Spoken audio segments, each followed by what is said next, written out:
just how bad do you want to be good?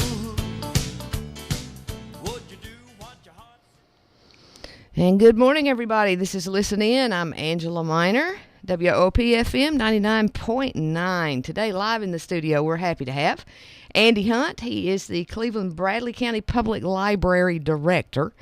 And we have Nikki Branham. She is the Teen Services Librarian. Welcome, guys. Thank you very much. We're glad to be here this morning. Glad to have you. If y'all don't mind, just go ahead, Andy, introduce yourself and tell us a little bit about your background and how you came to the library. And Well, I've been at the library now 20 years, almost 21 years. I came in 1994 February as library director. I have a library science degree. I also have a music degree, so I've been back and forth between two different areas of music and both of my loves, actually. I love books and what a library represents for its community, but I also love music, and it's a great hobby and it's a great profession as well. So I've served. What happened, I came to Cleveland as a full-time music director at one of the large churches, Wesley United Methodist Church. yes. And then I... 3 years after I was there, I began to work part-time at the library, and when the former library director went on and moved on, he said he encouraged me to go ahead and apply for the position, so I did, and I became the library director. Have seen a couple of building programs and the growth of the library, seen a lot of services added, and continue to have vision for the future, what we want to see happen in our community for the library. Definitely. We've seen a lot of growth, haven't we? Absolutely. Yes. Now, Nikki, tell us a little about yourself. How did you get here? Well, I have been at the library for 10 years in September. I started working as a page in the library, just shelving books. And at the time, I thought I was going to be an English teacher. I was in my undergraduate program for English literature. And then when it came around to graduation time, the thought of leaving the library was just kind of heartbreaking. And so I went on to graduate school for library science. And I do have my master's degree in library and information science.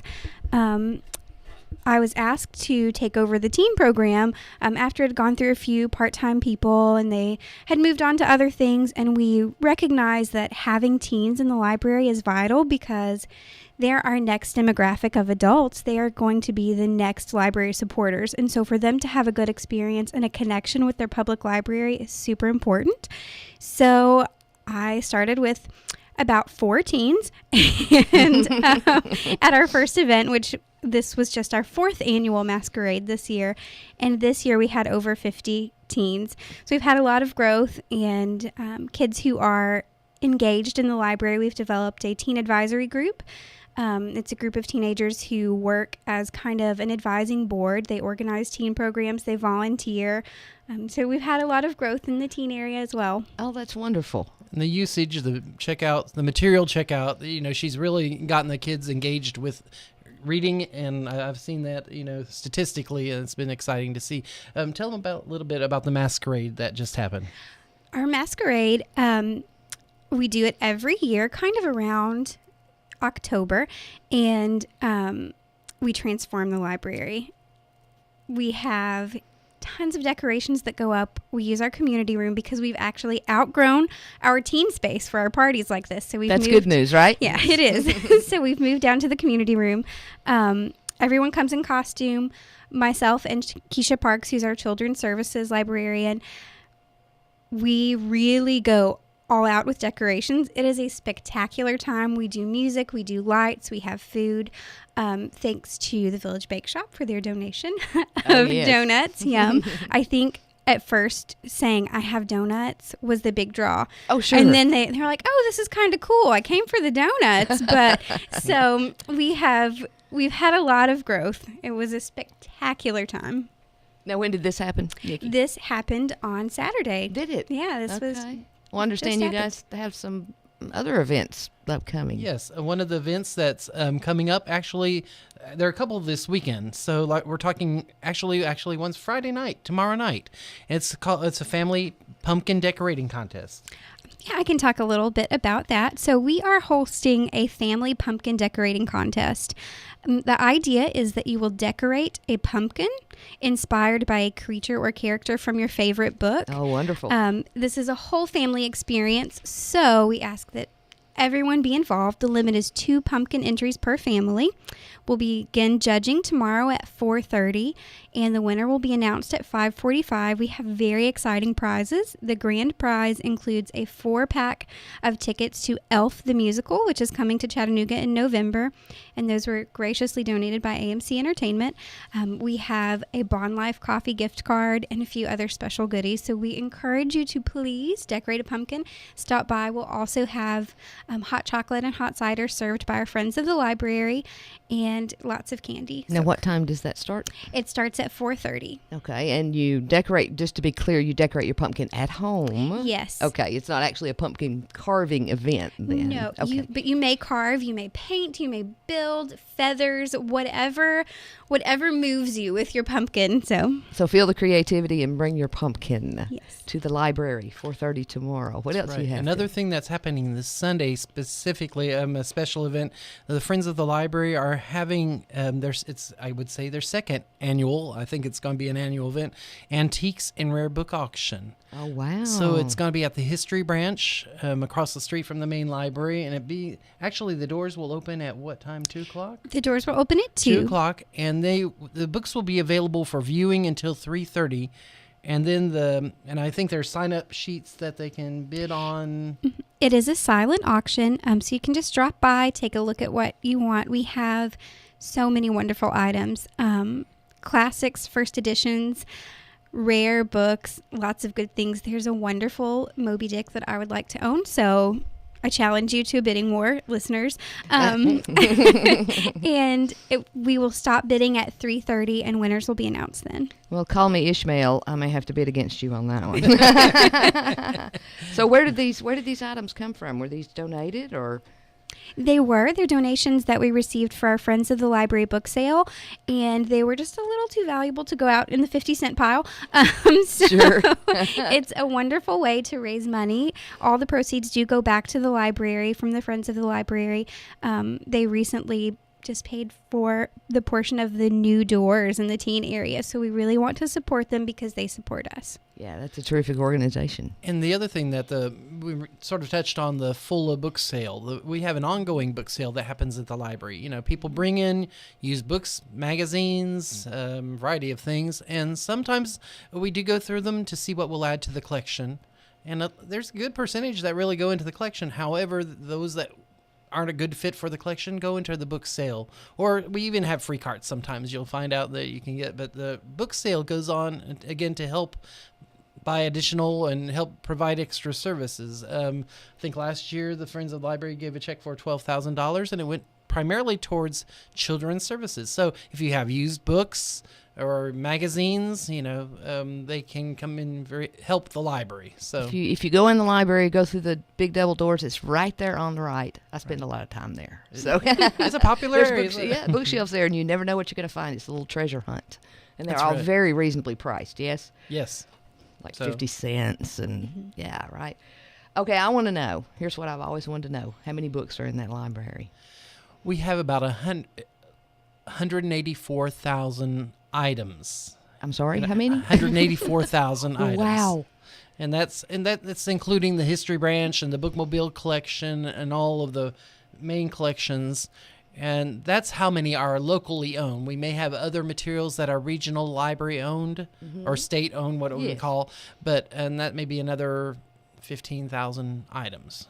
So we have a total collection of over 200,000, nearly 200,000 items. Wow. Now, does that include the History Branch Mhm. as well? It does. Yes. Okay, which is across the street in the old Crag Miles. Right, and the History Branch I think it's a wonderful treasure for our community. I would consider one of the best historical East Tennessee genealogical collections in our state. I think should be very proud for what we have. I think we have great information on Cherokee Indians, our Civil War roles. I mean, we have access to databases. Our patrons do. Our pictorial collections that are available, and original manuscript collections are a great point of reference and research for would-be history genealogists. Right, So, exactly. A lot of folks do. I'm on Ancestry. I love doing family research history, and I would certainly recommend and recognize the collection that you have there. You have the Mayfield papers, Jim Corn, William Snell, who of course is Cleveland the Beautiful. Also, there's microfilm for people who don't know of the newspapers. Yes, they date back. The earliest ones date back to the mid 1800s. Wow. And we have microfilm through 1970 at the history branch. The 1970 to current, or within 6 months of current, are at the main library's facility. But we have microfilm of our local newspaper way back. Is it indexed in any way, or you just have to pick 1859? We have tried to do indexing.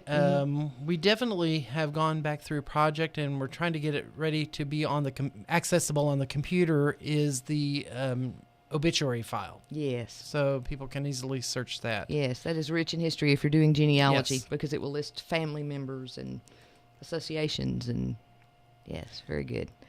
Now I want to know about the big bookmobile. Yes. I see that thing. Tell me about the bookmobile. What it is, what's its purpose? Okay.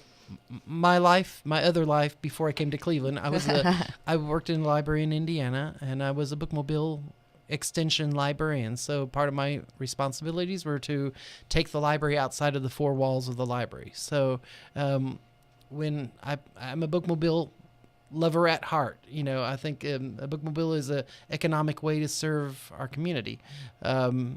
It's self-contained and has self-powered. I mean, other than needing gasoline to run it. Right. But the bookmobile's purpose, we go out to a lot of the daycares and preschools in our community, and we do go and try to take the library, again, outside of the four walls, introduce the library to young children. One of our missions as a library is early literacy. So that's one of the things we try to get children interested and into reading at an early age, and that's important throughout their whole life. So the bookmobile is one of the ways we can do it. We also have used it. We've tried different things with the bookmobile, but because of physical limitations for certain people, it's not necessarily as good of a service for senior adults or nursing homes where they have may have limited mobility.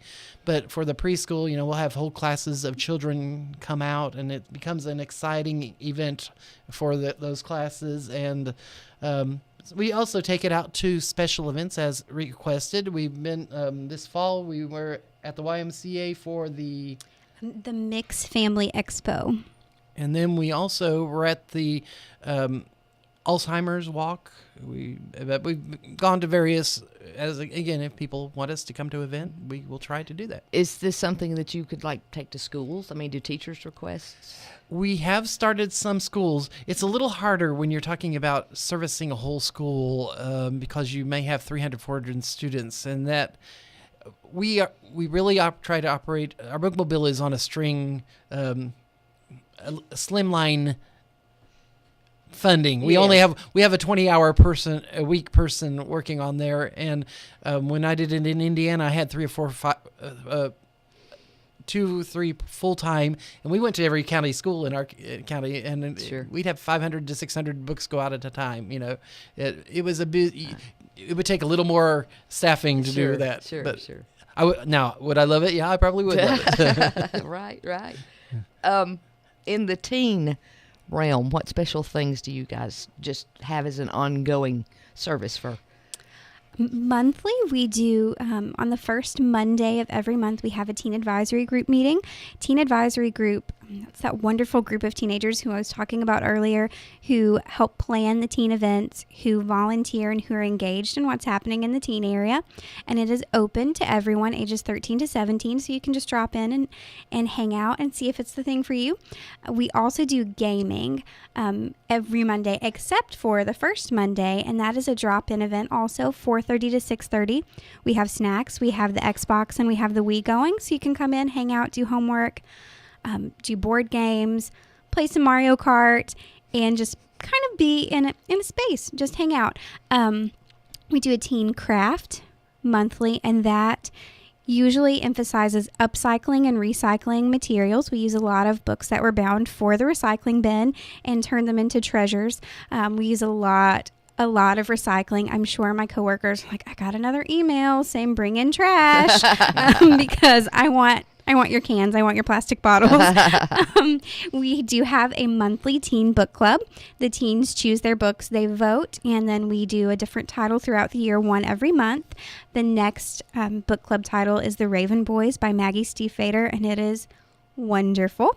We also do a monthly after hours program, and that is so special for the teens because the library closes at 6. We reopen at 7 just for the teens.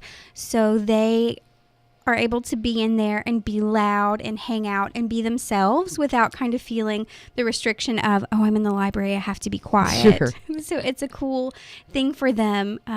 It makes it kind of a little more special to be in there on their own. And that is the last Saturday of every month from 7 to 9. And I'm sure people can find this on the website. Yes, Yes. you have all this listed. Everything is on our website. If you go to www.clevelandlibrary.org and click on the calendar, you can see a list of all of our events. And you can also narrow that list to events that specifically relate to you, to teen events, tween events, children's events, and computer classes in general library listings. Yes. Computer classes. Tell me about that. Okay, computer classes. We do a wide variety of, information literacy. So we think helping people know how to maneuver through the computer and to be able to utilize the computer. Some of the classes we have upcoming in the near future, we have a Microsoft PowerPoint. People are working on presentations for a slideshow. This is a good resource to use it. Now, if you may not have it on your computer, but we have it on all of our public access computers, you can go to the library's public access and create it. But this teaches you how to do that. That's something students also use these days. Yes, absolutely. Right? So in the old days, it was a book report. Right. That's right. Andy, I'm gonna Now you can I'm gonna do it group with a you nice in with my group here. That's right. Now it's a written book report, but now it's a PowerPoint. So That's yeah. right. Really. So the other, and some of these are multi, so maybe they meet 2 times, and then one of our classes meet 4 times as well. But we also, if you've never touched a computer, and this seems to happen right after Christmas sometimes, they get a computer for Christmas, and I don't know what to do with it. We do computers throughout the year usually. We do it primarily on a school year basis, our computer classes for the most part. We've found statistically it just is not worth it to do many computer classes during the summertime. So, but basic computer classes, there's going to be one coming up in early November, and it's a 2-part class. So then we also have beginning internet. If you don't know how to maneuver the internet and you're wanting to learn, that's the library is a place you can come and learn these skills. Basic email. Again, you've never set up an email account. You may think, oh, I can never do that. David is our IT person, is a very good teacher. He'll help. He is very patient. He'll help you get there. Microsoft Excel, that's the one that's a four-part class. And that would need a 4-point. Yes, class. it's Speaking a great from resource. experience. Yeah. It's a spreadsheet program, and Yes. I think it's very easy to, after years of doing it, I think it's easy, but David, again, will make this very understandable for a person that's never touched it. And I encourage you, again, and then sometimes we'll do more advanced classes. So that may be a basic introduction to Excel or Word, but then sometimes he offers an intermediate.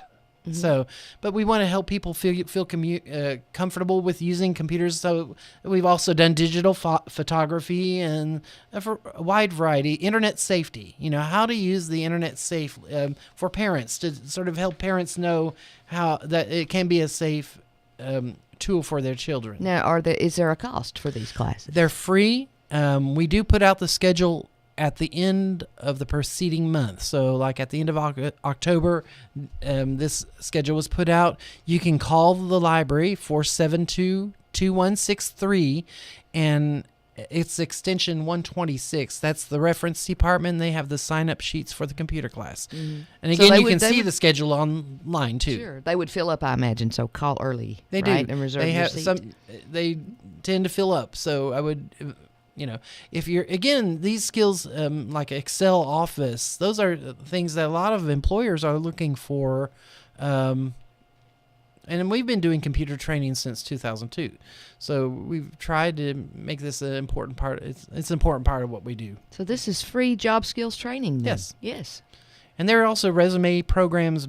We have some resume software and resume tools on those computers that can help a person as well. Tell me about movie night to change the topic.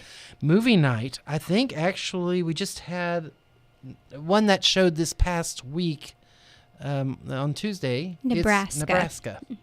So it shows once a month. It's usually on the fourth Tuesday of the month.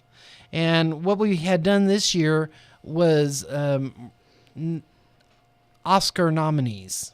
So for the most part, I think that's what we had. I think we're going to do a combination of things for next year.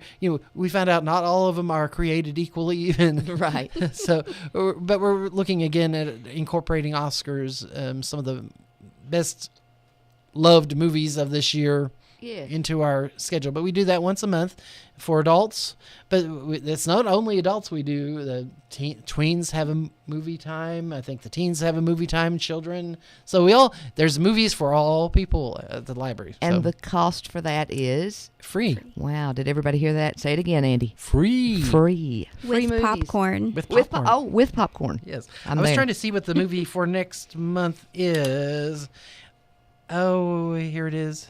No, it's not. Yes, it's going to be Inside Llewellyn Davis is the movie for November. That will be November 18th. It's not the fourth Tuesday. It may have been because of scheduling conflicts and falling into the holiday week. So, but that will be the movie for November.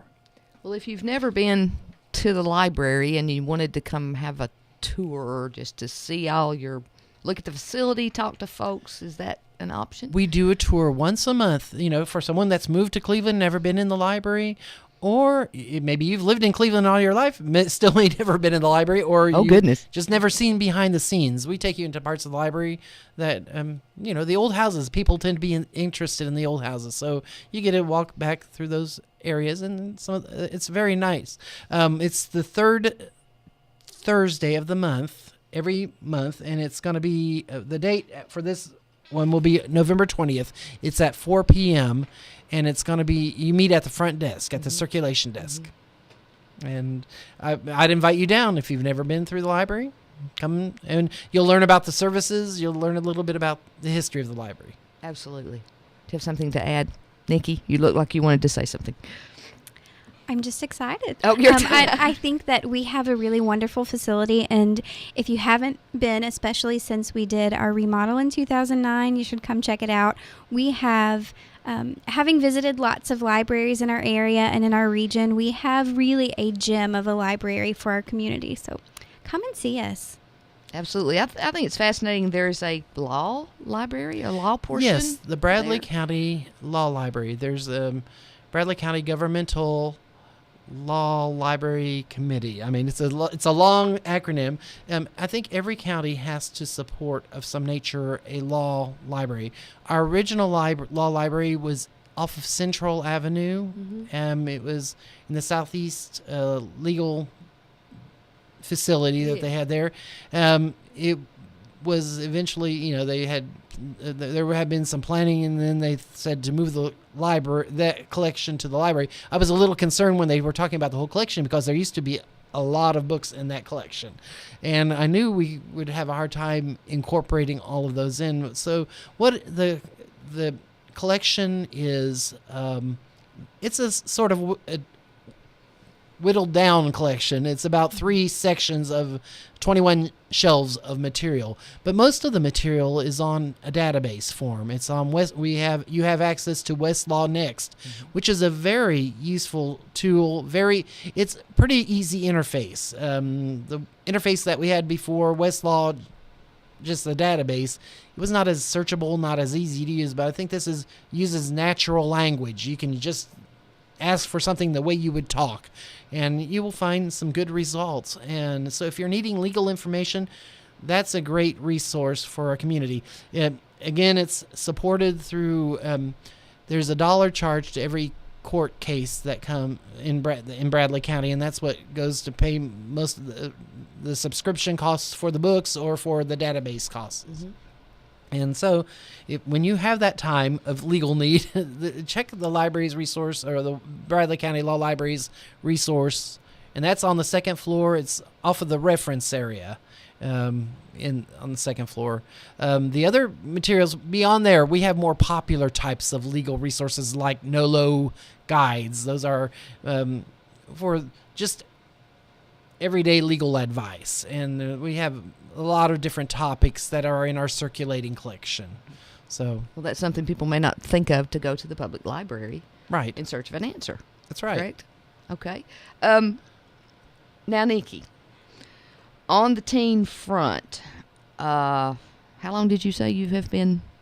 I have been at the library for 10 years, but working with the teens for 4 years. Okay. And what would you say are the best things that you guys do to draw in those teens? Because an early lover of reading remains that way their whole life. You start to read early and you love that, the beauty of words. It stays with you. So what are you guys doing? Well, some of the most successful things that I've done it's been school visits. I will go to high schools, I will take chocolate, and I'll set up in the lunchroom and talk to students. And now that I have kind of this base of kids who are coming, because they are invested in the program and they're kind of stakeholders in what's happening, they will make it happen. They're proud of what they've planned, and so they want to tell their friends, and they want their friends to come.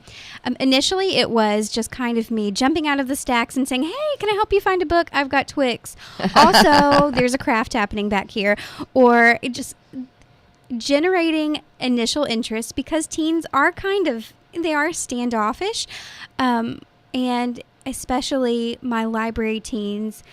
I'm like, you're kind of in my bubble. What's happening? So school visits are really, really vital. And I do have good connections with teachers who are willing to promote my programs in their classroom and say, hey, extra credit if you go to book club at the library. So making community connections is the most important, and making connections with individual teens and making them feel like they're a part of what's happening really helps the program to grow.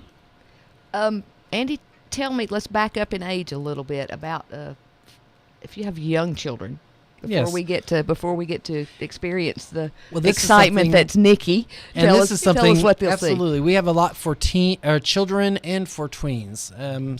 But let me. This is one thing that's actually also this weekend, and it'd be one of the programs that we have for the tween age is the Lego Club. Lego Club. It happens monthly. It happens on. I'll get the date. I have it down a little further. But there's a Lego weekend this weekend, also on Saturday and Sunday at the library. The Lego Club this year has been working on the theme of a Healthy Choices Legoland. So it's been on a health theme. And they've been creating a lot of different Lego creations. So if I come, I'm going to get to play with some Lego. Well, you might get to play. Right? Yes. You will get to view what the tweens and our Lego Club Junior have been working on. They're creating a city in which all of the residents are making healthy choices. We'll also have healthy snacks and Zumba. Zumba, so much fun. Star Wars characters from the Yes. 501st Mid-South Garrison are going to be there. And they will be there on Sunday. What's the Most Nuga Squad? It's stormtroopers. That's on Sunday, right? Yeah, there will be stormtroopers there. Hopefully R2D2. He's pretty popular. Yes. And we do have the teens volunteer with Lego Club. They are Lego buddies, and so they volunteer and help our little friends with their creations. Oh, how fun. This is something for the whole family, not just for the Sure, children this sure. weekend. So I would invite you there. For the children, though, I mean, we have a regular thing. We have, I guess, our youngest program, what I would say, ongoing program. We have a weekly baby bookworms club, and that happens on Thursday mornings at 10:30 a.m.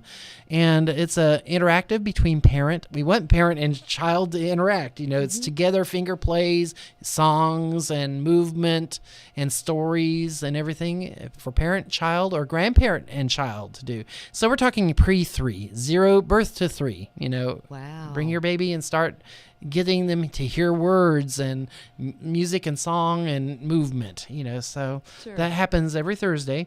And then we also have a preschool story time, which is ages 3 to 5, and that happens on Tuesday and Friday mornings on in the community room, and it's again for ages 3 to 5, 10:30 Tuesday, Friday. Again, music, song, movement, crafts, there's stories. So it's a combination, usually thematic. And so So we could spend an entire week at the library and have something to absolutely. do. Yeah. Yes. I was trying to think what else we have upcoming, you know, I guess for the Lego Club Junior, they meet monthly. It's usually the third Tuesday of the month. And it's so this upcoming one's going to be November the 18th at 4:30. Is there still a Pokemon club? Do you guys still do that? We do still have Pokemon Club. They meet on the third Saturday, I believe. Third Saturday, Is it at noon? 11 a.m. At 11. And you can bring Pokemon cards. We have Pokemon games. Also, we have some Pokemon Monopoly and different Pokemon board games. And you can also bring your Nintendo DS if you do Pokemon that way. So And for what ages with that?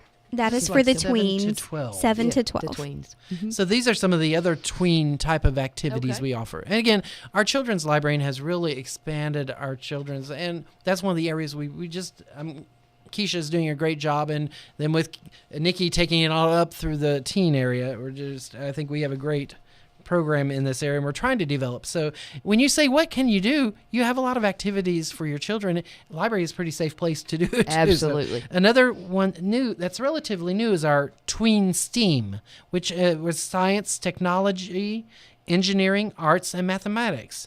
And they meet the second Thursday of the month. And that's an hour of learning happening at the library for ages 6 to 12. So there's 30 spaces. And I think these are things that if you go to our library website to the calendar, there's actually a sign in to, because these, again, we only have limited spacing, so you need to reserve your spot for this, it looks like. The other thing, scribblers writing. You know, writing is something that has been very important for in the school corporations and education nowadays. Being able to have the children be able to write coherently, be able to communicate through the written word is very important. So we're trying to also help at the library to reinforce some of these skills. So we have a tween writing club, creative writing, you know, and we try to give a theme, and then they try to get them to write about that. It's normally the fourth Thursday of the month, but for November and December, the fourth Tuesdays or Thursdays, we're hitting holidays. Holidays, right. So the first one, the next one will be in January. But that's something we're trying to do, some things related to creative writing. And hopefully being, again, a support for the education system. Tween movie matinee. I think our next movie will be November 16th, which is a Sunday. It's the third Sunday normally. And it's going to be Mr. Peabody and Sherman. Oh, terrific. So Lego Club, and that happens once a month. The regular Lego Club, not the Lego Club Junior. The Lego Club is for ages, is it the 4 to 7 or 7 to 4 to 7? Yeah. No, 4 to 7 is junior. Okay. And Is then it, the okay. next 7 is- to 12 Yeah, 12. is the regular Lego Club, and that happens the third Thursday of the month. So November 20th. Tween Book Chatter. So we do a book club for the tween age too, and they're going to be discussing Into the Wild is the next book that they're going to be doing. We're also in early December, it begins on December 8th, is a book fair. We have done a book fair every Christmas time or the beginning of December. Gives you a great opportunity for stocking stuffers or great. What an idea to put a book in the hand of your child or grandchild. Absolutely. You know? So that will be taking place. And then you mentioned the Polar PJs and Polar. We will be showing the Polar Express at the library in the community room. If you've never been to our community room, we keep saying it. It is a huge room with a big screen. It's kind of like visiting the movie theater. PJs and Polar Express is a whole family event where you come in your PJs. We have hot chocolate and popcorn, and we'll have refreshments, and bring us a cuddly blanket, and we'll all spread out and watch the Polar Express. And it is going to be Thursday, December 18th at 6:30 p.m. So Thursday, December 18th at 6:30. So are you guys open 24 hours a day? It sounds like it sounds like you We're are. open 72 hours a week? 70 hours a week. 70 hours So a week. I don't think there's any public library open more, but we're glad we're able to have a wide service variety. We're open 7 days a week. So 7 days a week. That's what I wanted to ask next. What are your Sunday hours? A lot of folks are our Sunday hours are After from church. 1 to 5. 1 to 5. Perfect. Perfect. And if you have a last-minute homework project, Monday through Thursday, we're open from 9 until 9. So if you realize after dinner, oh my goodness, I didn't do my homework, then you can run to the library, and See, we're still there. I can tell you're the teen services librarian. All the That's time. who that was directed to, They're right? like, I need a book. I have to read it by tomorrow. Oops. This is 400 pages. It's not going to work.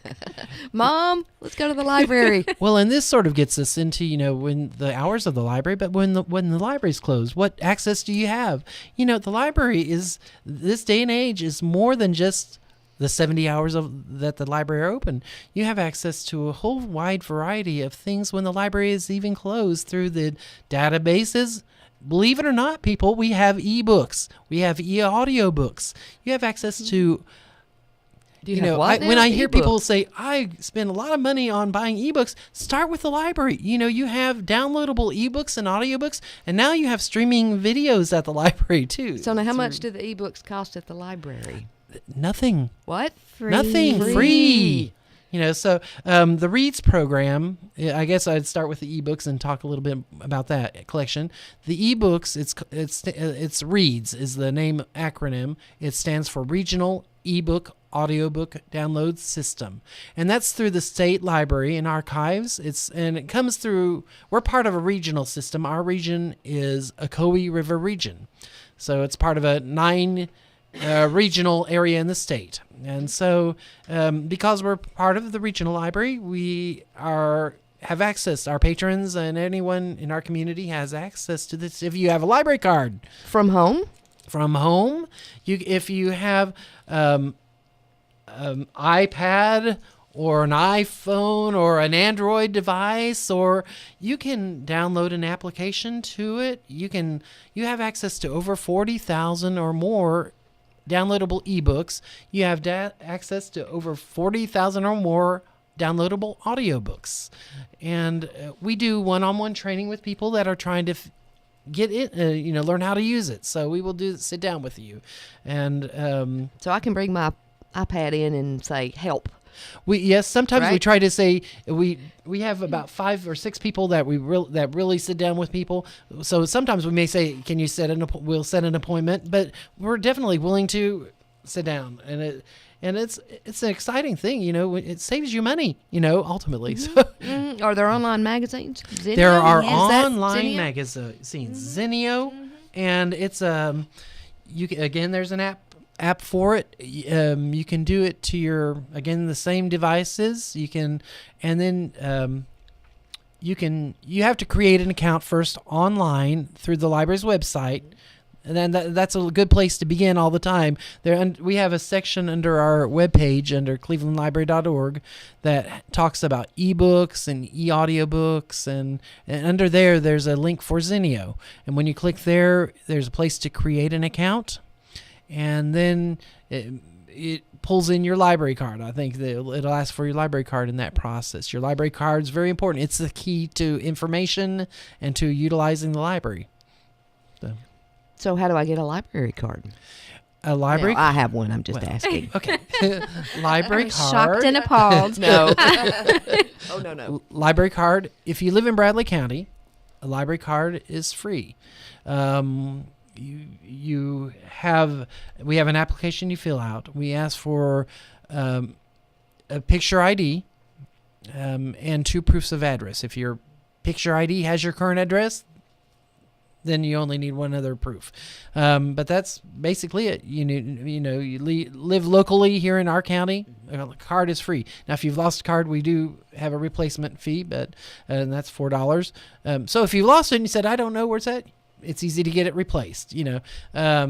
The other thing, if you live outside of the county, we know that we have people that, like, from neighboring Hamilton County that's close by, or from McMinn or Meigs County. Polk County. Polk County, yeah. Sure. So So they can get a library They card. can get a library card, but there's an out-of-county charge. There's a certain amount per capita that our residents pay, and so it's a fair cost to add on, give back to them. It's $15 a year per card. Oh, that's a deal, though, isn't it? Yes, for all the access of different things you have. From what I'm hearing.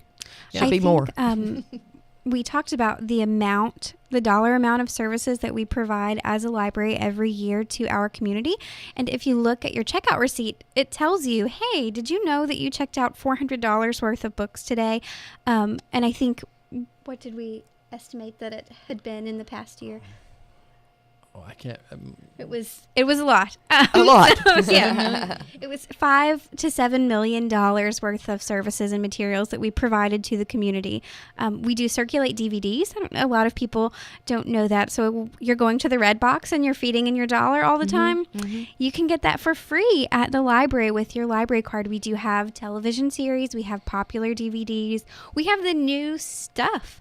And you can borrow it for free at the library. Saves you money. Absolutely. So On the topic of funding, where does the money come from to Our support funding? our free lending library? Yes. Our money is provided through the city and county governments. Most of it comes through property taxes and taxes. So it's 50-50 funding. Now we have other funding that comes through fine revenue. When you have that overdue book, it does go back into the library and it helps support it. So, but that money altogether adds up to the library's budget and is important for operating and what we provide. And you compare us to other libraries throughout the country, we're probably about half the national average. And so we try to make our money stretch a long way to providing what we do for all the people that we're providing services to. The average number of people that come through the doors of the library sort of surprises people. Just at the main library alone, it's an average of about 700 people per day. Wow. So it's an active place, and we have a lot going on. And other parts that are of what we do. I mean, the databases. Well, one of our focuses, early literacy. I mentioned continuing education. Lifelong learning. The library is a place you can find information on anything, and you're wanting to continue to learn after school, you can come back. Our databases have a lot of different resources too. People tend to ask a lot about learning a language. So one of the things that we have is we have language databases. So if you're wanting to learn a language, you can come to the library. You don't even have to come to the library. If you have your library card, you can go online and through Rocket Languages, which is one that we pay for, a database for our community. Again, you can access it on your devices or access it on the computer. There's also PowerSpeak, which is provided through the Tennessee Electronic Library through the State Library. And that's another language that we may not have, the Rosetta Stone, but you have access to other Don't buy wonderful, Rosetta useful. Stone. You can get it for Yeah. free from the library. Right. That's right. Those programs can be quite expensive, Absolutely. actually. I think Learn a new $400 per, Yeah. And it's how much at the library? free. I love that word. Y'all are saying that word a lot. You've had something that I particularly enjoy, guest appearances from published authors. Tell me about that, how you guys manage that, and if there's anybody that I need to come see. Well, at this point, I'm not sure we have anything specific, but I think that's something we need to try to get on a quarterly basis, hunt out. We do, through the Friends of the Library, they do usually an annual event, and they try to bring in a local regional author here, and we had a Karen White. and that in was just September. last month. It was we had a 150 people come to that event over at the Country Club. It was a fun event. She was a wonderful speaker. I think she was one of our best authors we've had. She was very funny. She was very funny and wonderful, but sometimes we'll have an author call up and say, for a book signing, and we'll try to schedule local book authors. We've done that for too. So if you have published a book and maybe look interested in having an opportunity to showcase it, call the library and we'll do that. Well, I know another thing that you guys have available to, like book clubs, you have the Carmichael room upstairs and Correct. the Red Clay room, which is a little smaller. But folks can call, like if you have a book club and you don't have somewhere to Right. meet. Right, or for nonprofit organizations. Yeah, we have meeting spaces, and that when we added this last edition. Prior to it, we really did not have a lot of spaces for meetings, but this the new edition really gave us, the Carmichael Annex, and that seats about 20 people. Carmichael meeting room, and then we have the Hiawassee room, which is over. It used to be above the old entrance. There was no floor there, and they built it. And it's a really nice little meeting space, and it seats about 4 to 8, depending. You can put some extra chairs in there, and it's a very nice place for meetings. And then we have our large community room, and all the 3 of those spaces. We also now we even have started doing the parlor and the history branch, scheduled meetings there. For smaller groups, our parking lot's sort of limited over there, so we try to control it through smaller groups meeting there. And also, we still have another one for our overflow, our old conference room that we used to have. But these meeting rooms are, for library activities as well, but for nonprofit organizations and partner programs. We even, like the Storytelling Guild meets there monthly, and their programs, their meeting is open to the public, so if you want to come hear a good story. But over the year, I think last year we had about over 700 meetings held at the library. So meeting spaces are very popular at the public library. And conveniently located. Yes, and again, it's our fun word for the day is free. Free. Nikki, what are some challenges that you've seen and overcome as the teen services librarian? Well, getting a teen program started from kind of zero was a challenge. We had a lot of things going for early literacy, and we had programs happening for adults. And kind of when kids got around 6th grade, they're like, well, there's no summer reading for you anymore. You're just not cute and nice. You've got surly, and we don't want to hang out with you anymore. So they were just kind of, there was so much going on for their younger siblings, and not anything happening for them. But that didn't mean that they quit reading or that they quit loving the library. So they were just there, kind of engaged in their own thing. And so getting teenagers who are by nature kind of solitary, and who we have a group of such different interests, who are at school in different social groups, who are... They like different kinds of music. They like their own thing, to get them all together and to get them to engage peaceably with one another. And we do have, there are 3 simple rules for the teen area, which are that you respect the space, which is don't stand on the tables and act like total hooligans, that you respect one another so that it's a neutral space to disagree on ideas, to discuss, to engage with one another, and for them to think. But it is not a place to disagree with individuals. You can say, you know what, I think you're wrong about that, but it will never be a personal attack. That's not tolerated. And to respect yourself. Disparaging talk is not something that I want to hear, especially teenage girls who...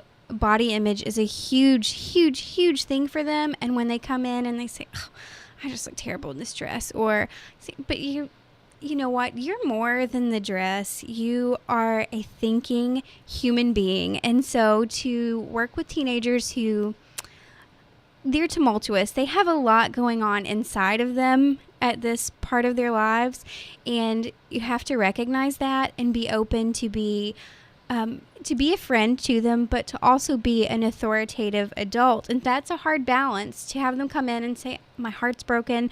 What do I do about this? But to also say, I'm going to give you sensible guidance.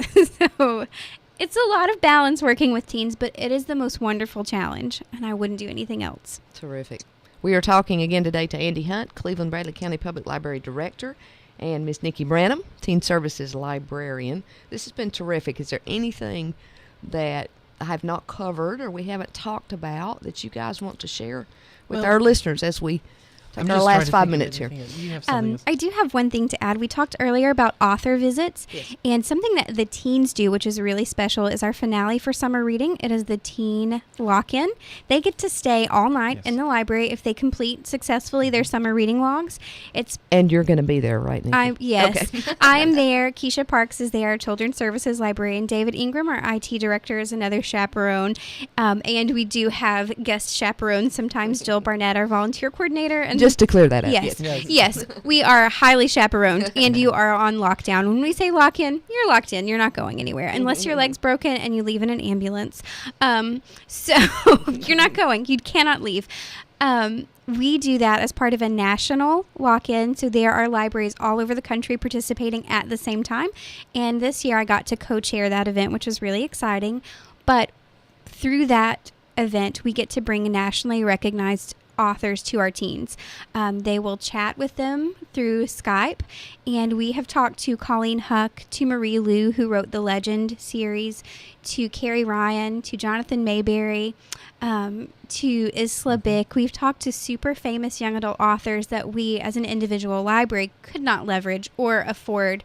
So it's a huge, huge, huge thing for our teens to be a part of that. Terrific.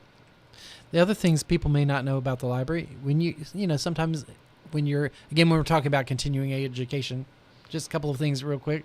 You have also a database called Universal Classes that has over 500 educational type of classes teach you. You can sort of self-guided, but there's also actually sometimes there's a course coordinator for that class, but it's a database that's available online. But we also do proctoring. Sometimes people who go back to school and they have to take tests, the library is one of those places you can come and have a proctor, and we can administer the tests, and we're okayed by the university. You go through process there, and it's usually so when if any of you are facing that challenge, let's say and taking a course from a university college and you need someone to administer tests, you can come to the library, and we do it as a free service of the library. So, Well, Andy, my mother, whom you know, Pat Miner, says that this is so impressive, and wow, you guys are doing terrific work. If you could have a dream, let's hear a dream. Can you think about that for a moment? Nikki, you start for us. What would be your big dream? My dream would be to host an author at our library who has a draw for all ages. Someone wonderful like Rick Riordan, who writes adult mysteries, who also writes the much beloved Percy Jackson series. You dream big, girl. Go ahead. That is my dream. I would love to have someone big with multi-age attraction. So I was thinking about how the library can reach our other parts of our community, whether it's maybe through branches. So I'm always on that thought, how do we reach out to our outermost parts of our community? So that's something, maybe another branch down in our line of future, or new ways to serve. How technology affect us might be through vending service. And there are vending services, machines that will allow us to take the library outside of the four walls. So, that's a terrific idea. yeah. What about volunteers? We do have a volunteer Okay. program. Okay. And our volunteer coordinator is Jill Barnett. And we have many different areas of the library. You can help behind the circulation desk, checking in, and shelving material. I mean, there's a variety of activities. In the children's department, we use teen volunteers for the summer reading program. Volunteers provide about another 3 full-time equivalent, and it's very important to the operation of the library. And if you want to make financial donation, can you do that through Friends of the Library, or Friends can of you the do it- Library, Okay. or through the foundation, or to the library. So there are 3 different ways. Larger donation definitely to the foundation, and they've helped. They were one of the building organizations that helped fund the new addition. So they were very instrumental in raising about $1 million towards the building project. So they're still important in our future and what we do. So another ways to connect to the library. You can find out through our calendar, but we also have a Facebook page. Go on to the library, go onto the Facebook and look for Cleveland Bradley County Public Library. You can connect through Twitter too. So if you're in social media, those are ways that we put our events out on there too as well. And the website one more time. www.clevelandlibrary.org. And Nikki, one more time, the 2 upcoming, the Rare Book and the Pumpkin. Tell us real quick the times. The Family Pumpkin Decorating Contest is tomorrow. That is Friday, October 31st, 4:30 to 5:45. And the Rare Book Auction is Sunday, November 2nd from 2 to 4, and it will be at the History Branch. And I will be there bidding against you on the Moby Dick. Is it? Tell me that's not a first edition. Is it a first edition Moby Dick? So you don't want to, she doesn't want to tell me. I believe it is. When it was valued rather dearly. So Well, terrific. That's terrific. And we have been talking to Andy Hunt, Cleveland Bradley County Public Library Director, and Nikki Branham, Teen Services Librarian today. I appreciate you guys coming. Y'all are welcome back anytime. It sounds like we still didn't cover everything. But yeah, we have more to tell. We've just run out of time. So you guys are welcome back. Hang on for just a second. In the 10 o'clock hour, I will have an interview by phone, U.S. Representative Scott DeJarlais. He's from the 4th Congressional District. And at 10:30, candidate Cassandra Mitchell. She's the independent, and she's running for the U.S. House of Representatives in the 3rd District. So y'all hang out and hang on, and we'll be back at 10.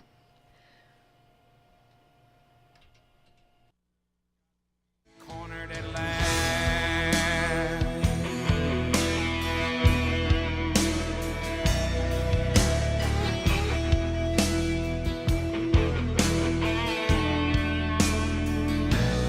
I've been hunting, I've been tracking, I've been running since I was 3.